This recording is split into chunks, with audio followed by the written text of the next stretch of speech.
जोया ने 1 रुपये में 20 बटन खरीदे।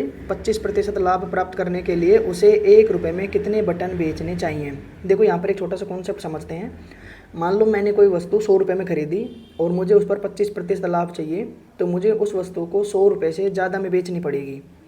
वहीं अगर मैं वस्तुओं की संख्या पे बात करूं, तो मान लो मैंने 1 रुपये में 20 बटन खरीदे हैं और मुझे इस पर भी 25% लाभ चाहिए, तो मुझे 1 रुपये में 20 से कम बटन बेचने पड़ेंगे। इसका मतलब क्रय मूल्य और विक्रय मूल्य के केस में जो रुपयों का अनुपात है वो वस्तुओं की संख्या के अनुपात का उल्टा अनुपात काम करता है। उसी कॉन्सेप्ट पे देखते हैं इस सवाल को। लाभ जो है सवाल में वो हमको दे रखा है कितना, 25%। इसको मैं फ्रैक्शन में चेंज करूँगा तो 25/100 यानी कि 1/4। इसका मतलब क्रय मूल्य और विक्रय मूल्य का जो अनुपात है वो रुपयों में आ जाएगा कितना, 4 रुपये में कोई वस्तु खरीदी, 1 रुपये का लाभ हो रहा है तो विक्रय मूल्य कहीं ना कहीं 5 रहा होगा। और अगर मैं वस्तुओं की संख्या की बात करूं,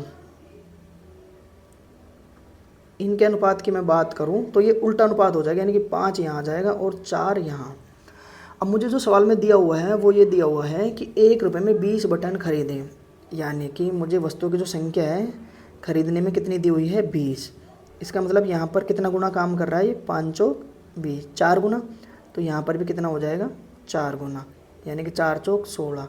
इसका मतलब अगर मुझे 1 रुपये में 20 बटन खरीदने पर 25% का लाभ चाहिए, तो मुझे 1 रुपये में 16 बटन बेचने पड़ेंगे, तब जाके मुझे 25% का लाभ होगा।